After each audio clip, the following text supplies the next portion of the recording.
Good morning students. आज मुझे बताना है टाइप्स ऑफ सेट्स, कितने टाइप्स ऑफ सेट्स होते हैं उनको एक्सप्लेन करना है और 1.2 एक्सरसाइज लगवा देना है फर्स्ट ईयर की क्लास में। तो बेटा देख लिया जाए। फर्स्ट सेट से स्टार्ट करते हैं एम्प्टी सेट। एम्प्टी सेट्स क्या होते हैं, ध्यान से सुनिएगा। A set consist of an does not consist any element in it. That type of set is known as empty set. It is denoted by phi. ऐसा set जो कोई भी एलिमेंट अपने अंदर एग्जिस्ट नहीं करता है उस सेट को एम्प्टी सेट बोलते हैं, खाली सेट बोलते हैं। इसको डिनोट करते हैं फाई से। जो सेट अपने अंदर कोई भी एलिमेंट कंसिस्ट नहीं करता है। जैसे कि एग्जाम्पल ले लिया मैंने, आप लोग लिखते जाइएगा। एक एग्जाम्पल ले लिया मैंने, x सच दैट x, ये सेट बिल्डर फॉर्म है, is a natural number less than 1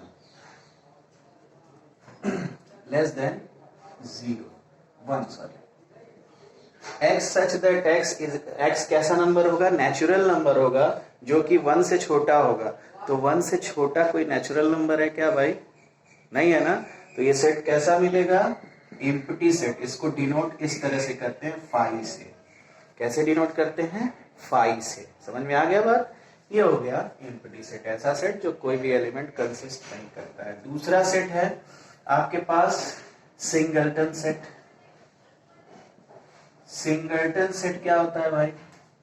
ऐसा set, a set which is having only single element, that type of set is known as singleton set। ऐसा set जिसमें केवल एक single element होता है उसको सिंगलटन सेट बोलते हैं। जैसे कुछ भी कहीं 5 मिल गया, सिंगल एलिमेंट है, ये सिंगलटन सेट हो गया। कहीं बोल दिया मैंने -7, तो -7 क्या होगा? सिंगलटन सेट हो गया। समझ गया? आ गई बात? जैसे हम कहते हैं x such that x which is whole number x is equal to 0, तो क्या एक ही एलिमेंट मिला x is equal to 0? इसका मतलब वो क्या हो गया? सिंगलटन सेट हो गया। बहुत इजी है, इसमें कोई प्रॉब्लम नहीं। इसके बाद आता है फाइनाइट सेट। फाइनाइट सेट देखिए क्या होता है। Finite set, finite set a set consists of definite number of elements in it is known as finite set। ऐसा सेट जो कंसिस्ट करता है डेफिनिट नंबर ऑफ एलिमेंट्स अपने अंदर, ऐसे सेट को फाइनाइट सेट बोलते हैं। जैसे अगर हम आपको एक क्वेश्चन दे, पढ़ते भी आए हैं, x² = 25, तो ये क्वाड्रेटिक इक्वेशन है, ±25 हो जाएगा। स्क्वायर हटेगा तो इस साइड का रूट होगा, इसकी वैल्यू आ जाएगी +-5। x = 5 आया और दूसरा क्या आ गया? -5।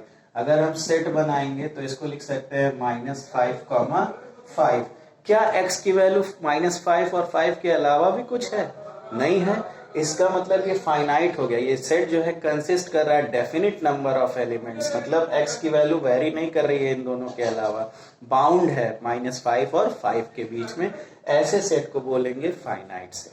ठीक है, जितना मैं बताऊंगा, व्यू दूंगा, सब समझ में आ जाएगा तो आप कोई भी क्वेश्चन लगा सकते हैं। ठीक है, इसके बाद है फोर्थ इनफाइनाइट सेट।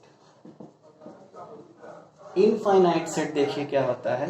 जैसे ये फाइनाइट था, डेफिनेट नंबर ऑफ एलिमेंट्स थे। A set consist of infinite number of elements is known as infinite set. एक एग्जांपल लेते हैं, जैसे हम कहते हैं set of square of all whole numbers. अब देखिए set of square of all whole number, 0 का स्क्वायर 0, 1 का स्क्वायर 1, 2 का स्क्वायर 4, 3 का स्क्वायर 9, 4 का स्क्वायर 16, इस तरह से सो ऑन। ये इसकी कोई लिमिट नहीं है, ये बाउंड नहीं है, ये ऐसे ही जितने होल नंबर है सारे का इनफाइनाइट तक जो है स्क्वायर जाएगा। तो ऐसे सेट को बोलेंगे इनफाइनाइट सेट। समझ में आ गई बात? इस सेट को बोलेंगे इनफाइनाइट सेट। अब आते हैं इसके बाद इक्विवेलेंट सेट। इक्विवेलेंट सेट क्या होते हैं भाई? इक्विवेलेंट सेट, ये सेट इक्विवेलेंट सेट और इक्वल में डिफरेंस है। इसके बाद इक्वल सेट बताना। इक्विवेलेंट और इक्वल में जमीन आसमान का डिफरेंस है। इक्विवेलेंट सेट क्या होता है? Suppose that there exist two set A and B, okay? If their cardinal number is same, then that type of set is known as equivalent set. ध्यान दीजिएगा, दो सेट A और B लिए मैंने, उनके केवल कार्डिनल नंबर ही same आ जाएंगे तो उनको बोलेंगे इक्विवेलेंट सेट। एलिमेंट सेम नहीं, कार्डिनल नंबर। मतलब क्या हुआ? जैसे हम दो सेट ले लिए, A इज इक्वल टू ले लिए 1 2 3 4, B इज इक्वल टू ले लिए A B C D। Cardinal number को शो कैसे करते हैं? जैसे A सेट का हमें कार्डिनल नंबर लिखना है तो लिखेंगे NA। क्या लिखेंगे? NA, cardinal number of A। कितने एलिमेंट्स हैं? 1 2 3 4, 4 एलिमेंट्स हैं तो NA की वैल्यू हो गई 4। यानी इसका मतलब ये हुआ, कार्डिनल नंबर शो करता है A में नंबर ऑफ एलिमेंट्स कितने थे? 4। यही कार्डिनल नंबर होता है किसी सेट का। समझ में आ गई बात? A सेट में एलिमेंट्स का नंबर कितना था? 4। इसी तरह N ऑफ B निकालिए। B में कार्डिनल नंबर कितना? A B C D, कितने एलिमेंट्स हैं? 4। तो N ऑफ B कितना हो गया? 4। यानी B सेट में नंबर ऑफ एलिमेंट्स भी हो गए 4। यानी कार्डिनल नंबर दोनों का सेम हो रहा है क्या? एलिमेंट्स नहीं सेम है, कार्डिनल नंबर ही सेम हो रहा है, तो ऐसे सेट को बोलेंगे equivalent set. Two set having same cardinal number is known as equivalent set. Hence Na is equal to Nb। Number of elements A के जितने हैं उतने ही नंबर ऑफ एलिमेंट्स B के भी होने चाहिए। अब इसके बाद आता है इक्वल सेट्स। इक्वल सेट्स क्या होते हैं?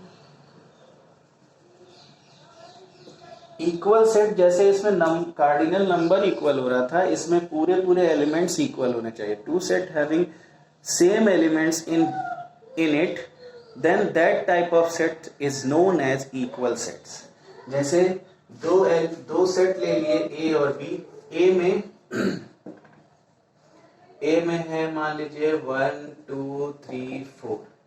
इसी तरह B में है, ऐसे लिख दिया, ऑर्डर चेंज हो गया, 2 3 1 1 4। क्या ये दोनों सेट इक्वल हैं? बिल्कुल इक्वल हैं, बस ऑर्डर चेंज हुआ। देखिए एलिमेंट सारे सेम है, एलिमेंट सेम होने चाहिए। A is equal to 1 2 3 4, B is equal to, order change हो गया, 2 3 लिख दिया, फिर 1 4 लिख दिया। तो ऑर्डर चेंज हुआ बट एलिमेंट्स दोनों के क्या है? सेम है, तो इनको बोलेंगे इक्वल सेट और ऐसे डिनोट कर देंगे A is equal to B। अगर पूछता यहाँ 5 भी बढ़ा देता तो दोनों इक्वल होते क्या? नहीं होते, तो यहाँ लिख देते A is not equal to B। समझ में आ गई बात इतनी? अब 1.2 पर चलते हैं।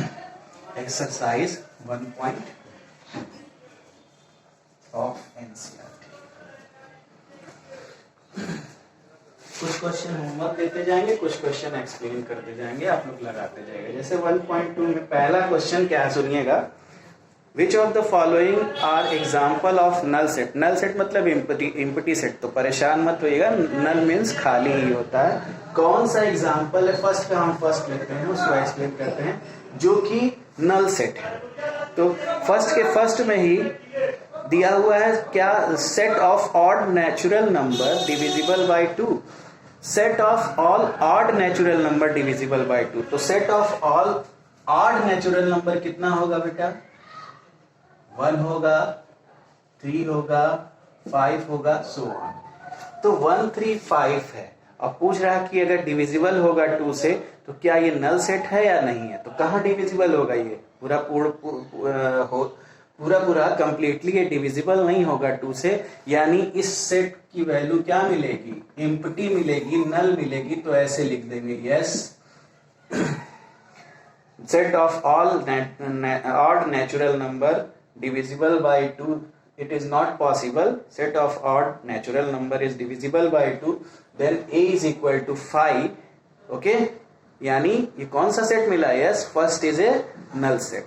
लास्ट में लिखना होगा हेंस फर्स्ट का first answer yes it is a null set, यानी इसके कोई एलिमेंट्स नहीं मिले तो इसको हम लिखेंगे yes it is a null set. Second question पे आते हैं।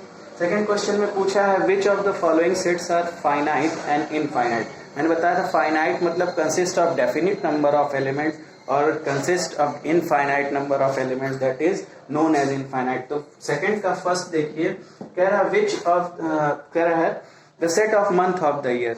तो भाई फाइनाइट है, कहाँ हम 14 मंथ थोड़ी ना ले लेंगे, 15 मंथ थोड़ी ना लेंगे, सो ऑन थोड़ी ना कर देंगे।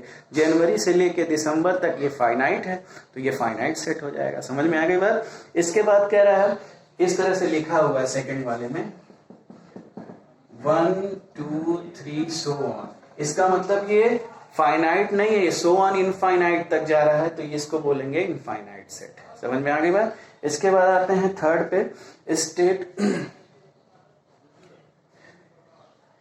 इसमें भी वही बताना है finite and infinite. The set of line which is parallel to X axis.